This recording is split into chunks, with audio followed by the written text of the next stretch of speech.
तो मूवी की शुरुआत में हमें एक न्यूली मैरिड कपल टॉम और जिल को दिखाया जाता है, जो कि अभी अभी अपने नए घर में शिफ्ट हुए थे और टॉम को ये घर उसकी मदर ने शादी में गिफ्ट के तौर पे दिया था। अब ये दोनों खाना खा रहे होते हैं और आपस में बातें कर रहे होते हैं कि इन्हें बेसमेंट से आवाज आती है, तो वो चेक करने के लिए बेसमेंट में चले जाते हैं। तो वहाँ पे बहुत सा सामान पड़ा होता है। वहाँ पे जिल को टॉम और खुद की एक तस्वीर भी मिलती है। दरअसल टॉम और जिल एक दूसरे को बचपन से जानते थे और ये यहाँ पे खेला कूदा करते थे। फिर न जाने कहाँ से वहाँ पे एक पपी आ जाता है। पहले तो वो इसे देख के बहुत ज्यादा कंफ्यूज होते हैं कि इतने दिन से एक पपी इस बेसमेंट में कैसे जिंदा रह सकता है, लेकिन इसके बाद जिल को ये पपी बहुत पसंद आता है और उसे वो अपने पास रखने का फैसला कर लेती है। नेक्स्ट डे वो अपने घर की रेनोवेशन के लिए अपने दोस्त जैसन को बुलाता है और शाम के वक्त वो पार्टी रखते हैं जिसमें जैसन और उसकी गर्लफ्रेंड भी आती है। अब यहाँ पे टॉम अपने बचपन की मेमोरीज उनके साथ शेयर करता है, जिसमें वो बताता है कि जिल बचपन में एक क्लॉन की ड्राइंग बनाया करती थी। तो जिल कहती है कि हाँ, मैंने उससे पहली दफा सर्कस में देखा था और उसके एक्ट से मैं इतनी ज्यादा मुतासिर हो गई थी कि मैं उसकी तस्वीरें अपने डायरी में बनाया करती थी। नेक्स्ट डे वो स्टोर से कुछ सामान खरीद रहे होते हैं, तो जिल देखती है कि टॉम एक लड़की से बातें कर रहा है। वो इसके कुछ ज़्यादा ही करीब आ रहा होता है। वहाँ पे तो ये कुछ नहीं बोलती, लेकिन जब वो घर वापस आते हैं तो जिल टॉम से उस लड़की के बारे में पूछती है। तो टॉम उसे बताता है कि उसने इसकी और इसके हस्बैंड के घर की रिनोवेशन की थी, लेकिन जिल अभी भी सस्पिशियस होती है। वो इससे पूछती है क्या तुमने उसके साथ रात गुजारी है। तो टॉम डिफेंसिंग मोड में आ जाता है और गुस्से में कहता है कि मैं तुम्हारे बाप जैसा बिल्कुल नहीं हूँ, जिसने तुम्हारी माँ के साथ चीट किया और कई लड़कियों के साथ अफेयर चलाए थे। अब जिल को भी अपने बिहेवियर पे दुख होने लगता है, तो वो टॉम को राजी करने के लिए उसके साथ इंटीमेट होती है और फिर ये सो जाते हैं। लेकिन इसी दौरान उन्हें फिर बेसमेंट में आवाजें आती हैं। अब वो दोनों चेक करने के लिए बेसमेंट में जाते हैं, तो वहाँ पे उन्हें एक मिस्टीरियस डोर नजर आता है जो कि पहले यहाँ पे मौजूद नहीं था। अब टॉम उस दरवाजे को खोलने की कोशिश करता, लेकिन वो लॉक था। अपनी हेल्प करने के लिए वो अपने दोस्त जेसन को बुलाता है। अब ये तीनों मिलकर फिर इस डोर को खोलने की कोशिश करते हैं, लेकिन नाकाम रहते हैं। इसके बाद जेसन अपनी शॉटगन लेके आता है और उस गन से इस दरवाजे को शूट करता है और 2-3 बार शूट करने से वो दरवाज़ा खुल जाता है। तो वो अंदर देखते हैं एक टनल होती है और इस टनल को क्रॉस करने के बाद वो आगे जाके देखते हैं एक और मिस्टीरियस डोर होता है जिसके ऊपर एक सिंगल हैंड प्रिंट होता है और ये दरवाज़ा भी लॉक होता है। अब क्योंकि ये डोर भी लॉक था, वो इसे खोलने की बहुत कोशिश करते हैं, लेकिन इसे खोल नहीं पाते। अब जैसन इसे शॉटगन के साथ खोलने की कोशिश करता है, तो जिल इसे ऐसा करने से मना कर देती है। तो वो कहती है कि हो सकता है कि ये डोर हमारे पड़ोस के बेसमेंट का हो, तो हमें जाके उससे बात करनी चाहिए। इसके बाद वो अपने पड़ोसी लेन के घर जाते हैं और जाके उसकी बेसमेंट को चेक करते हैं, लेकिन वहाँ पे कोई भी डोर नहीं होता। इस वजह से वो वापस आ जाते हैं, फिर से इस डोर को खोलने की कोशिश करते हैं, लेकिन उनकी 1000 कोशिश के बावजूद ये डोर नहीं खुलता। इस वजह से वो इस डोर को ऐसे ही छोड़ देते हैं। अब रात के वक्त टॉम घर से बाहर जाता है, तो जिल उसका पीछा करती है, जहाँ पे उसे मालूम होता है कि टॉम का किसी और लड़के के साथ भी अफेयर है और किसी और के साथ भी वो अपनी रातें रंगीन करता है। अब जिल ये देखने के बाद घर वापस आ जाती है और वो गुस्से में आके शराब पीने लगती है, लेकिन इतने में उसे बेसमेंट से फिर आवाज आती है। अब वो नीचे उसी डोर के पास पहुंच जाती है और जो ही उस हैंड प्रिंट के ऊपर वो अपना हाथ रखती है, तो वो दरवाजा खुल जाता है और जब वो अंदर जाती है तो वहाँ पे वो एक क्लॉन को देखती है जो उसे देख के भाई की तरफ भाग जाता है। इसके बाद जिल फौरन पुलिस को बुला लेती है। अब पुलिस के साथ साथ टॉम भी वहाँ पे पहुँच चुका होता है और पुलिस उस घर की सारी तलाशी लेती है, लेकिन उन्हें वहाँ पे कोई भी सस्पिशियस चीज़ नहीं मिलती, जिसके बाद वो भी वहाँ से चले जाते हैं। नेक्स्ट डे जिल सारा को कॉल करती है और उससे कहती है कि मैं टॉम की वाइफ बोल रही हूँ, क्या तुम मुझे बता सकती हो कि तुम टॉम को कैसे जानती हो। तो सारा उससे कहती है कि अपने हस्बैंड को मुझसे दूर रहने का कहो और उसके बाद वो फ़ोन काट देती है। अब जिल टॉम के दोस्त जैसन के पास जाती है और उससे कहती है कि तुम्हें पता है कि तुम्हारा दोस्त मुझे चीट कर रहा है, क्या तुम सारा नाम की किसी लड़की के बारे में जानते हो। तो जैसन उससे कहता है कि टॉम के बारे में बात करने से तुम अपने बाप के कैरेक्टर के बारे में सोचो, जिसका कई लड़कियों के साथ अफेयर था। जिसे सुन के जिल को काफ़ी गुस्सा आता है, जिसके बाद उनके दरमियान होने वाली बातचीत एक लड़ाई में बदल जाती है। जिल जैसन पे गुस्सा करने लगती है। इतने में हम एक क्लॉन को अपीयर होते देखते हैं, जो कि आते ही जेसन पे बुरे तरीके से हमला करके उसे मार देता है और खुद जेसन के सामने करतब दिखा के वहाँ से भाग जाता है। इसके बाद पुलिस वहाँ पे आके केस को इन्वेस्टिगेट करती है। तो जिल उन्हें बताती है कि इसे उसी क्लॉन ने मारा है जिसे उसने अपने घर के बेसमेंट में देखा था। पुलिस उस पर शक करती है क्योंकि उस मास्क मैन ने जिल को तो कुछ नहीं कहा था, जबकि सिर्फ जैसन की ही जान ली गई थी। खैर जिल इसके बाद अपने घर आ जाती है और वो इसी डायरी को ढूंढने लगती है जिसके ऊपर उसने जैक की ड्राइंग बनाई थी। जिस आदमी ने जैसन को मारा है वो जैक ही है। नेक्स्ट सुबह जब जिल उठती है तो उसे अपने बचपन की कुछ यादें आती हैं। उसे याद आता है कि कई साल पहले उसने ऐसे ही क्लोन अपनी माँ के घर में देखा था, जो कि इसी तरह के एक दरवाजे से बाहर निकला था। इसके बाद वो यहाँ से जाके अपनी माँ के घर में चली जाती है और उस दीवार को तोड़ने लगती है और उसे वही दरवाजा दिख जाता है जैसा कि उसके घर की बेसमेंट में उसे नजर आया था। और जब वो इस दरवाजे को खोलती है तो अंदर एक डेड बॉडी उसे मिलती है।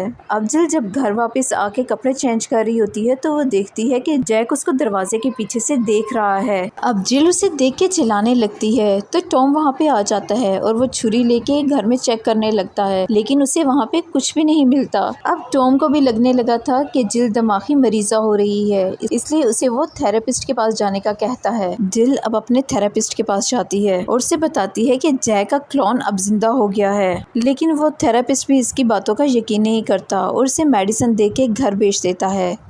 इन सब बातों से तंग आके जिल अपने पड़ोसी लैन के पास जाती है, जो कि उसकी बात को बहुत ध्यान से सुनता है और वो उसे बताती है कि मुझे लगता है कि इस क्लोन को मैंने ही क्रिएट किया है। और लैन भी विदाउट जजमेंट के इसकी बातों पे यकीन करने लगता है और उससे कहता है कि मुझे लगता है कि क्लोन सिर्फ तुम्हें खुश देखना चाहता है और इसलिए वो हर उस शख्स को नुकसान पहुंचाता है जो तुम्हें नुकसान देने की कोशिश करता है, तो इसलिए तुम्हें अपने गुस्से पे काबू पाना होगा। दूसरी तरफ टॉम एक मिस्टीरियस लेडी की तरफ जाता है जो कि एक अनकन्वेंशनल थेरेपिस्ट थी और वो तैरने की मश्क के ज़रिए से टॉम को रिलैक्स होने की प्रैक्टिस करवाती है और टॉम को एक स्विमिंग पूल की तरफ भेज देती है और ख़ुद कैमरे के ज़रिए से उसको देख रही होती है। जबकि जिल अपने घर में अकेली होती है। उसी वक्त लैपटॉप की रिंग बजती है और जब वो कॉल उठाती है तो उसे सारा की कॉल की रिकॉर्डिंग सुनाई देती है, जिसके बैकग्राउंड में एक बच्चा रो रहा था, जिससे जिल को अंदाज़ा हो जाता है कि टॉम का सारा से एक बच्चा भी है। सारा उसे अपने बच्चे से और खुद से दूर रहने का कहती है। ये देख के कि टॉम उसके साथ चीट कर रहा है, जिल को बहुत ज़्यादा गुस्सा आ जाता है, जिसकी वजह से यहाँ पे जैक नौमुदार होता है और वो वहाँ पे आगे उस थेरेपिस्ट को मार देता है। इसके बाद वो टॉम की तरफ जाता है और टॉम पे हमला कर और वो उसकी चेस्ट पे चाकू से हमला कर देता है। टॉम किसी तरह से भी अपनी जान बचा के वहाँ से भाग निकलता है। इसी दौरान उसकी गाड़ी एक दूसरी गाड़ी के साथ टकरा जाती है। अब टॉम को हॉस्पिटल लेके जाया जाता है और जब ये न्यूज़ जिल सुनती है तो जिल और लैन उसको देखने के लिए हॉस्पिटल आते हैं। अब जिल उससे पूछती है कि तुमने थेरेपिस्ट के पास जाने के बारे में मुझे क्यों नहीं बताया, तो टॉम उसे कोई आंसर नहीं करता। इसके बाद डिटेक्टिव उस फुटेज को देखते हैं जहाँ पे जैक ने टॉम पे हमला करने की कोशिश की थी, तो टॉम उन्हें बताता है कि वो क्लोन बिल्कुल वैसे ही था जैसा कि जिल अपनी ड्राइंग में बनाया करती थी। इसके बाद वो दोनों घर आते हैं जहाँ पे जिल उसे क्लोन की सच्चाई बताती है कि ये उसकी खुद की क्रिएशन है, कि ये इसकी खुद की इमेजिनेशन के थ्रू क्रिएट हुआ है और ये उस शख्स को नुकसान पहुंचाता है जो जिल को किसी तरह का दुख या तकलीफ देते हैं। और फर्स्ट टाइम ये क्लोन उसने अपनी माँ के घर में देखा था जब उनका बाप उन्हें छोड़ के चला गया था। इसके बाद वो टॉम को उस क्लोन की डेड बॉडी भी दिखाती है जो वो अपनी माँ के घर से लाई थी और उसने बेसमेंट में इसे छुपा दिया था। और वो कहती है कि प्रेजेंट में मौजूद क्लोन भी उसकी इमेजिनेशन की वजह से क्रिएट हुआ है। तो टॉम उससे कहता है कि वो सिर्फ मुझे क्यों मारना चाहता है। इस पे जिल गुस्से से कहती है, इस पे जिल उससे गुस्से से पूछती है, पहले तो मुझे ये बताओ कि तुमने मुझे सारा के बारे में क्यों नहीं बताया। यहाँ पे टॉम एग्री करता है कि सारा उसकी एक्स गर्लफ्रेंड थी और वो प्रेग्नेंट थी और उसे ये बात तब पता चली जब वो जिल के साथ रहता था। अब सारा के हस्बैंड को ये लगता था कि वो बच्चा मेरा है, जबकि टॉम को पूरा यकीन था कि वो बच्चा उसके हस्बैंड का है। अब जिल इस बात पे गुस्सा करने लगती है कि टॉम हमेशा से ही मेरे साथ झूठ बोलता आया है और जिल के गुस्से को वही जैक भी महसूस कर लेता है और वो इस कपल के घर की तरफ रवाना होता है। लेकिन जो ही वो वहाँ पे पहुँचता है तो देखता है कि ये दोनों कहीं जाने के लिए निकल रहे हैं। अब ये दोनों उस थेरेपिस्ट के पास जाते हैं ताकि अपनी मैरिज लाइफ के बारे में कुछ मशवरा कर सकें। तो जिल उसे बताती है वो क्लोन सिर्फ अलुया नहीं है बल्कि सच में एक रियल आदमी है, लेकिन वो इसकी बात का यकीन नहीं करता। इस पे जिल को बहुत ज़्यादा गुस्सा आता है। वो उन्हें कहती है, क्या मैं तुम लोगों को एक बच्ची नजर आती हूँ जो कि अपनी इमेजिनेशन के साथ खेल रही है। जिल टॉम को बताती है कि वो पागल नहीं है। इसी दौरान बाहर से उन्हें आवाज़ आती है। जो ही वो थेरेपिस्ट दरवाज़ा खोलने वाला होता है तो जिल उसे मना कर देती है कि ये जैक होगा, लेकिन थेरेपिस्ट इसकी कोई बात नहीं मानता और वो दरवाज़ा खोल देता है। तो वो बाहर देखता है कि उसका सर्वेंट सफाई कर रहा होता है। तभी उन्हें अजीब सी आवाज़ खिड़की की तरफ से आ रही होती है और तो वहाँ पे देखते हैं कि वही क्लॉन रेंग के खिड़की से अंदर आता है और वो थेरेपिस्ट को मार देता है। अब टॉम और जिल ये सारी सिचुएशन देख रहे होते हैं कि क्लॉन ने थेरेपिस्ट को मार दिया है, तो वो दोनों यहाँ से भाग जाते हैं। उन्हें भागते हुए लैन की कार नजर आती है जिसपे बैठ के वो यहाँ से भाग जाते हैं, जबकि जैक उनका पीछा कर रहा होता है। अब लैन उन्हें अपनी गाड़ी में बिठा के अपने घर ले आता है, जहाँ पे लैन जिल से कहता है कि मुझे पता है कि उसे तुम ही ने क्रिएट किया है क्योंकि तुम स्पेशल हो और तुम्हारी तरह मैं भी बहुत स्पेशल हूँ। मैं भी अपनी इमेजिनेशन के थ्रू चीज़ों को क्रिएट कर सकता हूँ।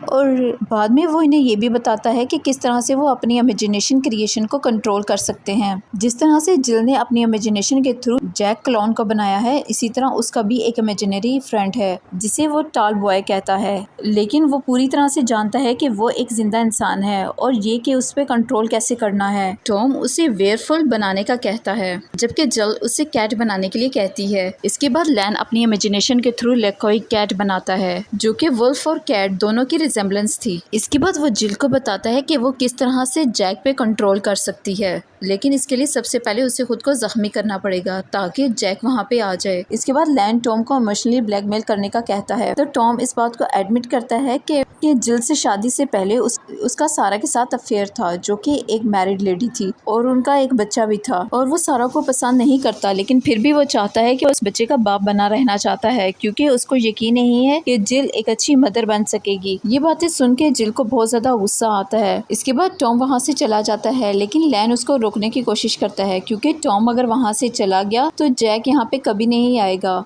जो ही टॉम हॉलवे के रास्ते पे पहुँचता है तो क्लॉन वहाँ पे आ जाता है, लेकिन वो टॉम को कुछ नहीं कहता क्योंकि लैन ने जिल को शांत कर दिया था। और वो जिल के सामने आता है और उसके सामने करतब करने लगता है। इसके बाद जिल उसके पास आती है और उसके गालों पे हाथ रख के उसे सिलाने लगती है। अब यहाँ पे जिल को बचपन की बात याद आती है कि वो जब क्लॉन को देखती थी तो उसकी पेंटिंग बनाने लगती थी, और उसी तरह एक रात उसके सामने एक मिस्टीरियस डोर अपीयर हुआ था और जब इसने उसे खोला तो वहाँ से एक इसी तरह का क्लॉन निकला जिसके साथ वो खेला करती थी, और उसके बाद इसने इस क्लॉन को उस दरवाजे में बंद कर दिया। अब सीन प्रेजेंट के अंदर दिखाया जाता है। इसके बाद वो क्लॉन अपने पहले की डेड बॉडी के साथ आके लेट जाता है और वो इसका दरवाजा बंद कर देते हैं और खुद बाहर आ जाते हैं। इसके बाद लैन जिल से कहता है कि मैं तुम्हारी सुपरनेचुरल पावर्स के ऊपर तुम्हें कंट्रोल करना सिखाऊंगा, लेकिन यहाँ पे जिल घर से बाहर देखती है कि टॉम सारा के साथ बातें कर रहा है, जिसे देख के जिल का गुस्सा 7वें आसमान पे पहुंच जाता है और इसी वजह से वो क्लॉन भी दोबारा से बाहर आ जाता है और वो टॉम पे हमला करने लगता है। लेकिन टॉम और सारा वहाँ से भागने लगते हैं और भाग के एक बिल्डिंग में छुप जाते हैं। अब सारा टॉम से कहती है कि तुम्हारी वजह से मैं इतनी बड़ी मुसीबत में फंस गई हूँ, और इसके अलावा वो ये भी बताती है कि उसने बच्चे का डीएनए करवाया है और इस डीएनए रिपोर्ट के मुताबिक वो बच्चा टॉम का नहीं है बल्कि उसके हस्बैंड का है। इसके बाद टॉम सारा को कमरे में बंद कर देता है ताकि जैक क्लॉन उसे किसी किस्म का नुकसान ना पहुँचा पाए, और खुद वहाँ से भागने लगता है, जबकि जैक उसका पीछा करता है और उसे स्विमिंग पूल में डुबोने लगता है। इतने में वहाँ पे जिल और लैन आ जाते हैं। जिल टॉम को डूबता हुआ देख के बहुत परेशान हो जाती है, तो लैन उसको समझाने की कोशिश करता है तो कि जैक को तुमने अपनी इमेजिनेशन के थ्रू पैदा किया है और तुम खुद ही इसको मार सकती हो। वो उसे खुद पे भरोसा रखने का कहता है, और इसके बाद होता ये है कि जिल जो ही अपनी इमेजिनेशन में उसको मारती है तो जैक सच में मर जाता है। अब सारा को हॉस्पिटल में दिखाया जाता है जहाँ पे उसकी मरहम पट्टी की जाती है क्योंकि जैक ने उसे नुकसान पहुंचाया था। इसके बाद सारा जिल को बताती है कि टॉम उससे कोई प्यार नहीं करता, वो सिर्फ उस बच्चे को पाना चाहता था जिसे वो अपना बेटा समझ रहा था। टॉम घर जाते हुए जिल लैन से कहती है कि मैं अपनी पावर पे कंट्रोल करना सीखना चाहती हूँ, तो लैन उसे अपने पुराने घर में ले जाता है। अब चूंकि रात काफी हो चुकी थी तो जिल को नींद आने लगती है और वो वहाँ पे सो जाती है। अब रात के लैन जिल के मोबाइल पे उसके फादर की मिस कॉल्स और मैसेजेस देखता है। इसके बाद वो इसके फादर का एक मैसेज पढ़ता है जिसमें उन्होंने लिखा था कि मुझसे मोटेल में आके मिलो, मुझे अपनी फैमिली के बारे में बात करनी है। अब चूंकि जिल कॉल रिसीव नहीं कर रही थी तो इस वजह से वो टॉम की तरफ भी यही मैसेज सेंड कर देते हैं। अब इस मैसेज को रिसीव करके टॉम भी उस होटल की तरफ चल पड़ता है। अब हम देखते हैं कि दूसरी तरफ लैन जिल के फादर से मिलने के लिए आ जाता है और यहाँ पे हमें पता लगता है कि लैन दरअसल उनका सुतेला बेटा था जो कि उस औरत से पैदा हुआ था जिसके साथ मिलके जिल के फादर ने जिल की मदर को चीट किया था। और वो लैन से नफरत करते हैं और लैन भी उनसे नफरत करता है क्योंकि उन्होंने ये बात जिल को नहीं बताई थी कि वो उसका सुतेला भाई है। और इसके साथ ही वहाँ पे इमेजिनरी डोर अपीयर होता है जहाँ से एक क्लॉन बाहर आता है और वो लैन के फादर को बुरी तरह से मार डालता है। टॉम उसे वहाँ से जाते हुए देख लेता है और जब वो कमरे में आके देखता है तो जिल के फादर वहाँ पे नहीं थे। अब नेक्स्ट सुबह लैन जिल को अपनी थॉट्स पे काबू करना सिखा रहा होता है तो वो अपनी इमेजिनेशन के थ्रू एक डोर क्रिएट करती है और जब इस डोर को खोलती है तो वहाँ पे एक अनबोर्न रैबिट अपीयर होता है क्योंकि वो इसे सही से क्रिएट नहीं कर पाई थी। तो इस पे लैन कहता है कि फिक्र न करो, तुम जल्द ही ये चीजें सीख जाओगी। और दूसरी तरफ हम टॉम को लैन के घर की तलाशी करते हुए देखते हैं जहाँ पे उसने बहुत से बॉक्सेस के अंदर क्लॉन की डेड बॉडीज को बंद करके रखा हुआ था। वहाँ पे उसे जिल की फैमिली फोटोज भी मिलती है। वहीं जिल लैन को अपने घर वापस छोड़ने का बोलती है और जब वो अपने घर में पहुँचते हैं तो लैन को अपने घर में कुछ दिखाई देता है और जब वो अंदर जाके देखते हैं तो वहाँ पे टॉम होता है। इसके बाद टॉम उसे वो सारी फोटोज दिखा देता है और उसे बताता है कि लैन तुम्हारा सुतेला भाई है। इसके बाद जिल को भी याद आ जाता है कि जिस औरत के साथ उसके बाप का अफेयर था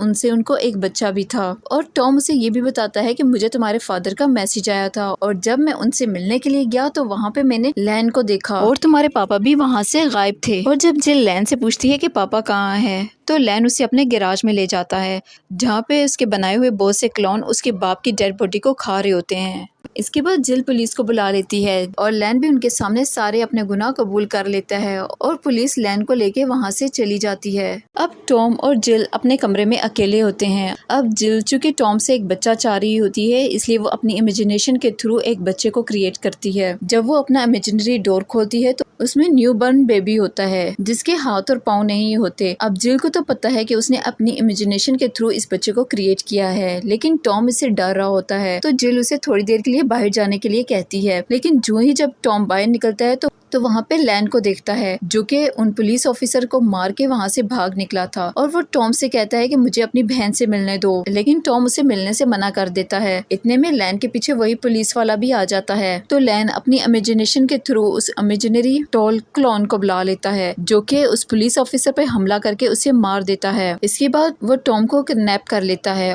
और पुलिसमैन के ब्लड के साथ वहाँ पे लिख देता है कि मुझे गोस्ट नेबर हाउस में मिलो। अब लैन ने टॉम को किडनैप कर लिया था तो टॉम उससे पूछता है कि ये तुम सब कुछ क्यों कर रहे हो। तो वो उससे कहता है कि मेरे फादर ने जिल की मदर को छोड़ के मेरी मदर से शादी की थी और फिर उसके बाद उन्होंने मेरी मदर को भी छोड़ दिया और अपनी सारी जायदाद जिल के नाम कर दी। वो हमेशा से मुझे एक नाजायज औलाद समझते थे और हमेशा मेरी सुपर नेचर पावर के खिलाफ थे और इसी वजह से मैंने उनका काम तमाम कर दिया है। तभी टॉम वहाँ से भागने लगता है और जब जिल वहाँ पे पहुँचती है तो टॉम उससे मिलता है लेकिन जिल को टॉम की हरकतें कुछ अजीब सी लग रही होती हैं तो वो समझ जाती है कि ये असली टॉम नहीं है और वो इसे छोड़ के वहाँ से भागने लगती है लेकिन नकली टॉम भी उसके पीछे भागता है। तभी जिल रुकती है और एक नुकीली लकड़ी को लेके उसके पेट में घुसा देती है। तभी वहाँ पे एक और टॉम आ जाता है लेकिन वो जिल को कहता है कि मैं असली टॉम हूँ। इसके बाद वो अपना हाथ काट के जिल को बताता है। के बाद जिल को भी यकीन हो जाता है कि यही असली टॉम है और उसके बाद वो दोनों मिलके बाहर निकलने का रास्ता ढूंढने लगते हैं। अब भागते भागते सुबह हो जाती है और हम देखते हैं कि लैन के बनाए हुए बहुत से क्लॉन उस एरिया में उन दोनों को ढूंढ रहे होते हैं। टॉम जिल से कहता है कि तुम्हें अपने वाले क्लॉन को दोबारा से बुलाना चाहिए ताकि वो इन सब क्लॉन का खात्मा कर सके। इसके बाद वो नोटिस करते हैं लैन का जो मेन क्लॉन है वो उनकी तरफ बढ़ रहा था और इसके बाद जिल भी अपनी इमेजिनेशन करने लगती है और इमेजिनेशन के थ्रू जैक को क्रिएट करने लगती है जबकि टॉम लैन के मेन क्लोन को जिल तक आने से रोक रहा होता है लेकिन वो किसी तरह जिल के पास आ जाता है। लेकिन जिल ने भी अपनी इमेजिनेशन के थ्रू डोर क्रिएट कर लिया था और जब वो दरवाजा खोलती है तो वहाँ से जैक बाहर आता है। अब इस क्लोन को और लैन के क्लोन के दरमियान में फाइटिंग होती है। जैक उसी का ब्लेड लेके उसी को काट देता है जिससे लैन के क्लोन की वहीं पे डेथ हो जाती है। दूसरी तरफ हमें लैन को दिखाया जाता है जो भागते भागते बहुत थक गया था और वो अपनी पावर को इनहेंस करने के लिए मेडिसिन लेता देता है, जिसके बाद उसका क्लोन भी जिंदा हो जाता है। लैन जाके एक बिल्डिंग में छुप जाता है, लेकिन उसके बहुत से क्लोन उसके पीछे ही आ रहे थे। अब टॉम, जिल और जैक उसी घर में आ जाते हैं जहाँ पे लैन छुपा हुआ था। अब वो तीनों अलग अलग होके लैन को ढूंढने लगते हैं। तभी जिल को लैन एक कमरे में मिल जाता है जहाँ पे उसने अपनी इमेजिनेशन के थ्रू बहुत से दरवाजे बनाए हुए थे। तो जिल उसे समझाने की कोशिश करती है। वो इसे समझाने की कोशिश करती है कि तुम्हें अपनी पावर्स को अच्छी चीजों के लिए यूज करना चाहिए, ना कि किसी को नुकसान पहुंचाने के लिए। तो लैन जिल को कहता है कि फादर की तरह बातें ना करो, और वो जिल को मारने लगता है। अब जिल को मार खाते हुए देख जैक वहाँ पे आ जाता है, और जो ही वो इन्हें छुड़वाने की कोशिश करता है तो लैन का क्लोन पीछे से आ जाता है और वो जैक को मार देता है। इसके बाद टॉम वहाँ पे आता है और उस लैन के क्लोन को बाहर करके दरवाजा बंद कर देता है, लेकिन वो ब्लेड के साथ डोर काटने लगता है। इसी बीच में जिल अपने जेब से छुरी निकाल के लैन को स्टैब कर देती है।